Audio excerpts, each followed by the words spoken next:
she dropped her champagne, right there, in front of everyone. The glass slipped from her perfectly manicured fingers and shattered on the hardwood, sending golden bubbles and crystal shards flying across the floor.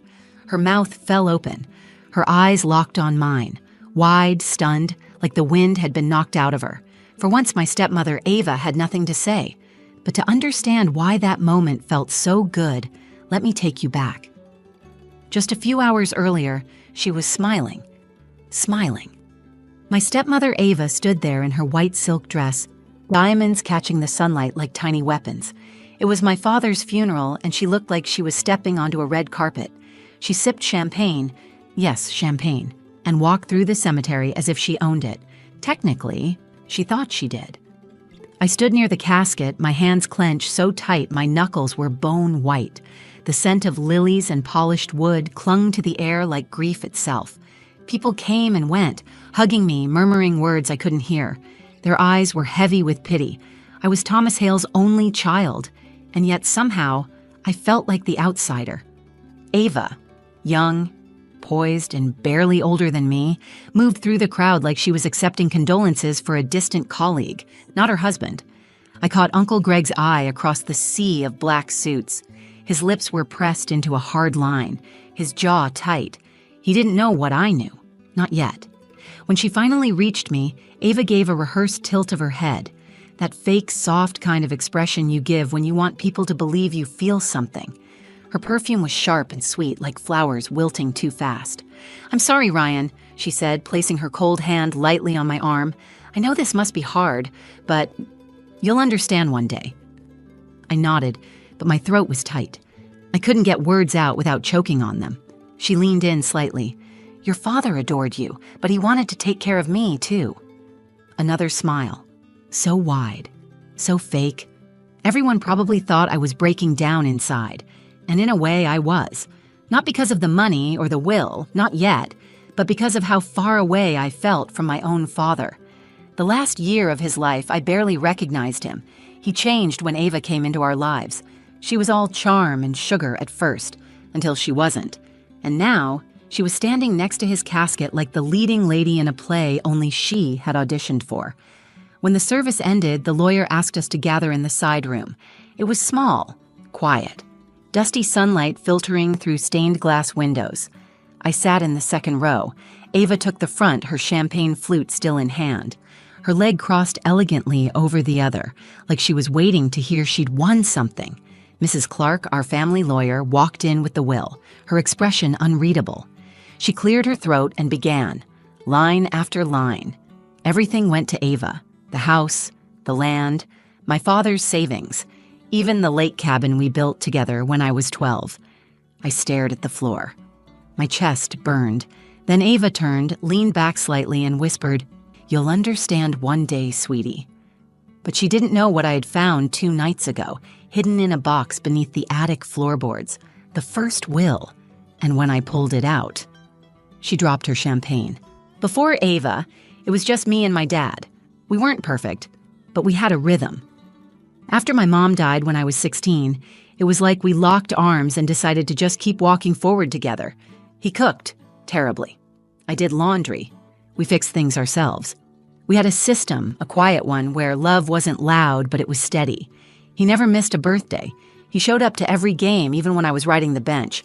We had inside jokes, weird routines, and the kind of closeness that came from surviving heartbreak side by side.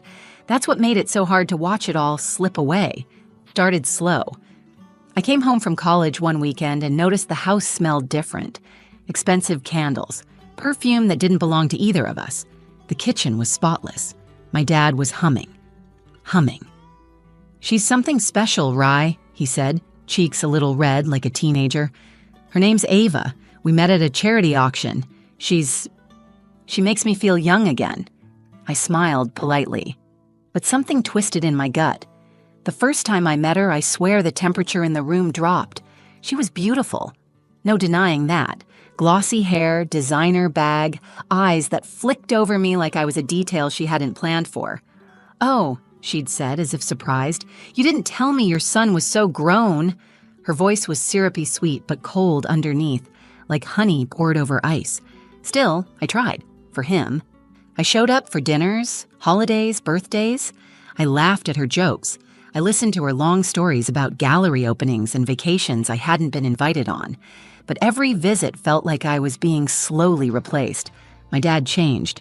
He dressed better, started talking about selling the lake cabin, said it was too much work. He talked about downsizing, moving somewhere warmer, more modern. That cabin was where we spread Mom's ashes, where we built a dock by hand burning under the summer sun. And he wanted to sell it because Ava wasn't a fan of bugs. I told myself he was just in love, that he'd snap out of it.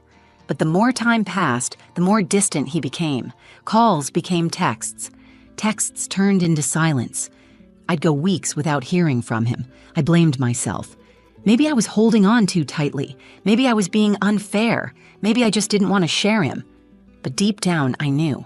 There was something off about Ava. She knew exactly what she wanted. And she had him wrapped around her diamond-covered finger. The last time I saw him alive, he hugged me at the door. It felt shorter than usual. He said, "I'm proud of you, you know that?" "Yeah," I replied, forcing a smile. "I know." But I didn't. Not really. Because 3 weeks later, I got the call from Uncle Greg. Heart attack. Sudden. Gone before the ambulance even got there. The world stopped. I remember staring at the wall, my chest tight, ears ringing. I didn't cry at first. I just sat there, completely numb, like time had paused around me. And then, the very next day, I got a call. It was Ava. Her voice was soft. Too soft. "I just thought you should know. He left everything in order. The house, the accounts, it's all taken care of." I could barely speak. I didn't ask what she meant. I didn't want to know. Not yet. But something about her tone. It wasn't grief. It was confidence. That's when the numbness cracked. Because in my gut, I felt it. I was about to lose more than just my father. Grief has a way of dulling everything until betrayal slices right through it. I thought the funeral would be the hardest part, standing beside my father's casket, trying not to picture his last moments, trying not to wonder if he thought of me, if he knew how much I missed him, if he knew I never stopped waiting for him to come back to himself. But I was wrong. The funeral wasn't the hardest part. The will reading was. It took place in a quiet side room of the chapel. Wood-paneled walls, heavy curtains, and chairs that creaked every time you shifted your weight. The kind of room that smelled like old books and secrets. A dozen or so people had gathered. Uncle Greg, Mrs. Clark, our family lawyer, a few distant relatives and family friends, and of course Ava, my stepmother, sitting front and center like the grieving widow out of a soap opera. She wore a black dress that hugged her perfectly, with a diamond necklace that caught the light every time she moved. A fresh glass of champagne in her hand, her red lipstick untouched, not a tear in sight. She looked like she was attending a premiere, not mourning her husband. She glanced back at me once, smiled, not warm, not apologetic, just pleased. Mrs. Clark stepped forward, opened a leather folder, and began to speak. Her voice was measured and professional, but each sentence landed like a punch to the gut. "To my beloved wife, Ava Hale, I leave the house." My stomach sank. "The lake property." I stared at the floor, my heart thudding in my chest. All investment and retirement accounts. My jaw clenched, blood roared in my ears. As well as my personal belongings and remaining assets, with the intent she carry forward the legacy of our home. There was no mention of me. Not one line. It felt like the air had been sucked out of the room. Everyone looked at me, some confused, some sympathetic. I caught Uncle Greg's eyes. He looked stunned, like he couldn't quite believe it either. I sat there, frozen. My fingers curled into fists against my knees. The pressure in my chest grew tighter, hotter. I could feel the humiliation crawling over my skin. I wasn't just grieving. I was being erased. And then Ava turned her head ever so slightly toward me. Her voice was a whisper, but it sliced through the silence like a knife. "You'll understand one day, sweetie," she said with the softest, most insincere smile I've ever seen. Like this was all a lesson. Like she was doing me a favor. Her tone made my skin crawl. Like she wasn't just winning, she was enjoying it. And for a second, I felt like everyone else believed her, that I was just some ungrateful adult child clinging to an inheritance that was never mine to begin with, that she was the poor widow just trying to honor her late husband's wishes. But she didn't know. No one did.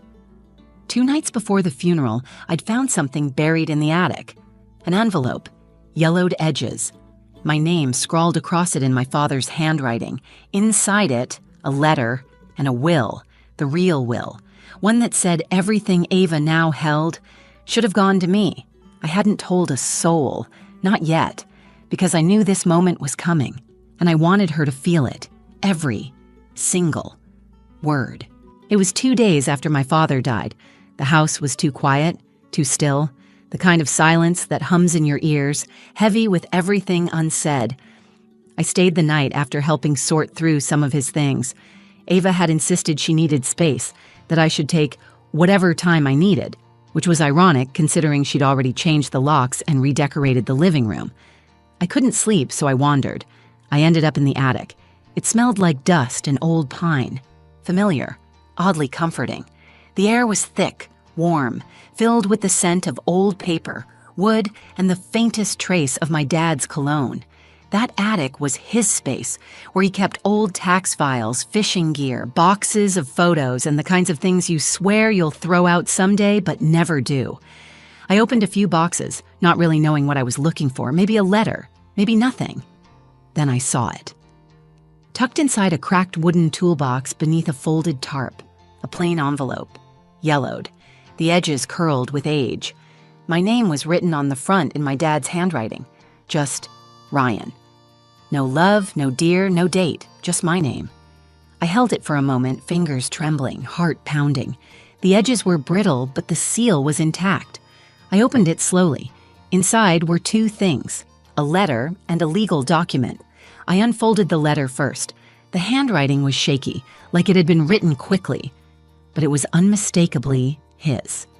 Ryan, if you're reading this, then something went wrong. I've been trying to rewrite the new will, but things got complicated. I let someone into our lives who didn't have your best interest at heart. I'm sorry I lost sight of what matters.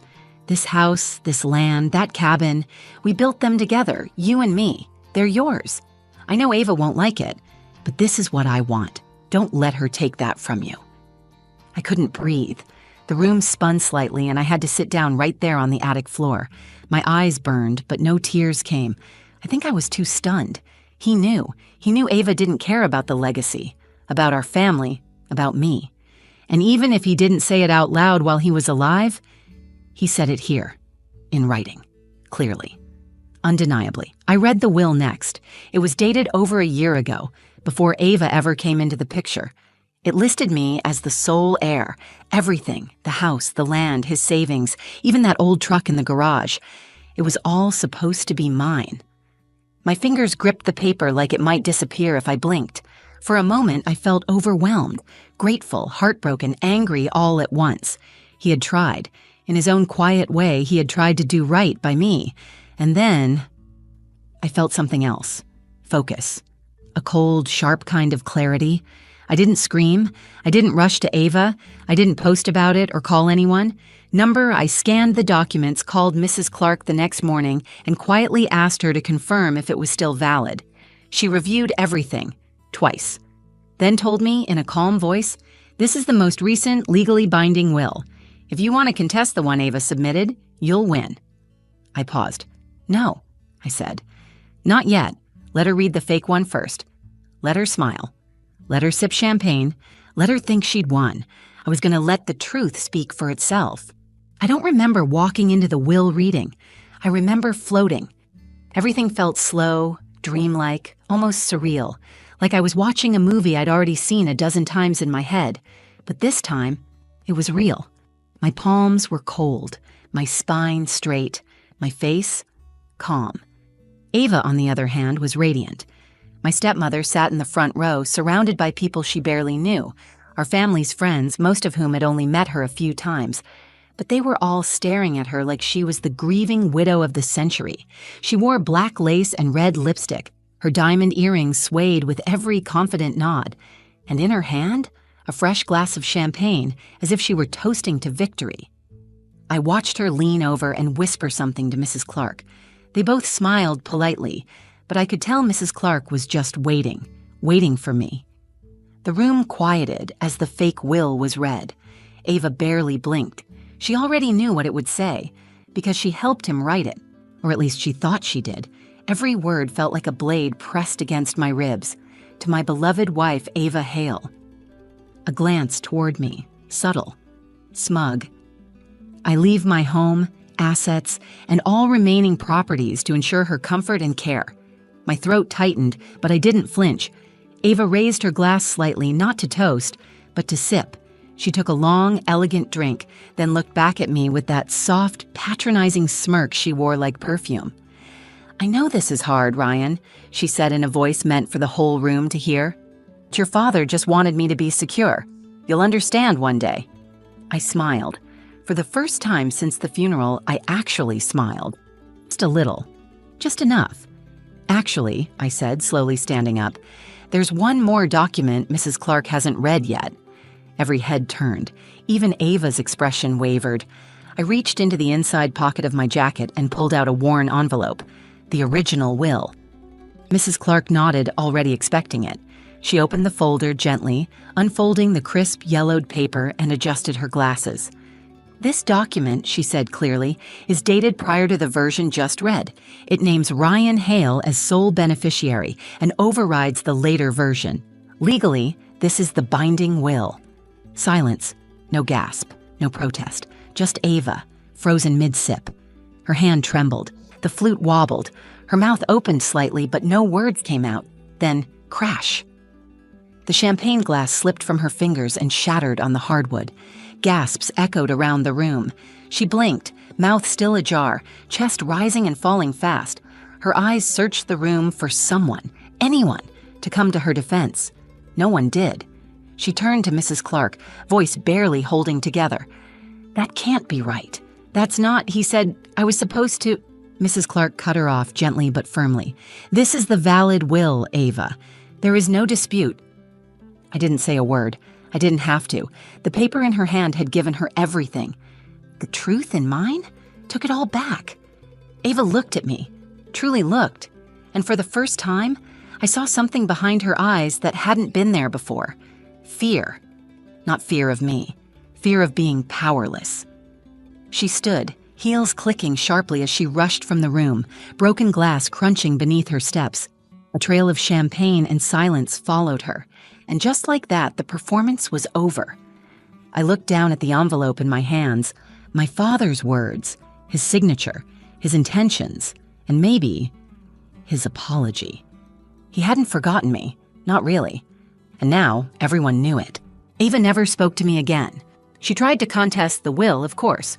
Filed something within days, claimed it was fake, forged, whatever her lawyer could come up with.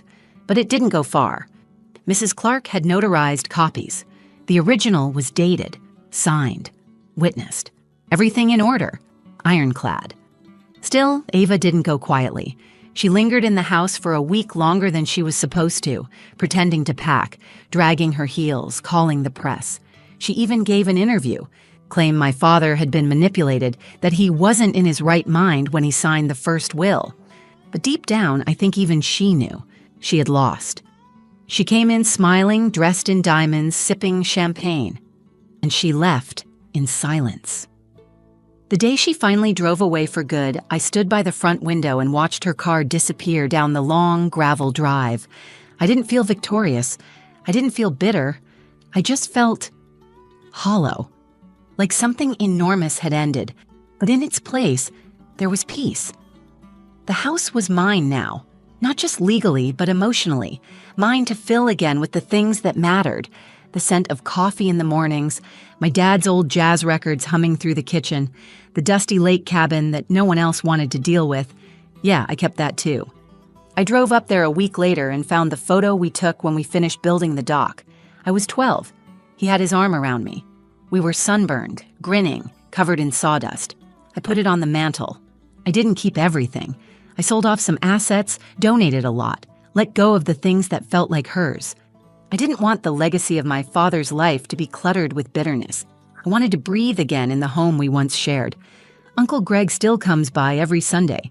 He brings fresh bread from the market and doesn't ask questions unless I bring things up first. I think he knows that some things I'm still unpacking on my own. But I talk to my dad now, not out loud, just in my head, in quiet moments. When I'm watering the garden or fixing a loose floorboard or standing at the dock watching the sunset, I imagine what he'd say. I imagine him apologizing, not for falling in love again, but for forgetting, for losing sight of what we built. I imagine him saying he knew Ava was never going to love this place the way we did, that maybe, in the end, he'd remembered just in time. That will, hidden in the attic, was more than legal paperwork. It was a message, a correction, a kind of whispered, "I'm sorry." People ask me sometimes if I regret not confronting Ava sooner, if I regret letting her believe she'd won. But no, I don't, because what she never understood is this. Winning isn't about having the last word, or the flashiest exit, or the biggest glass of champagne. It's about what lasts. She tried to rewrite my father's story, tried to steal a legacy with her smile and a signature. But stories, the real ones, have a way of surfacing when they need to. And truth? Truth doesn't shout. It waits, quietly, patiently, and when it finally arrives, it doesn't need to break anything. It just lets you watch as the lies fall apart on their own. That day taught me something I'll never forget.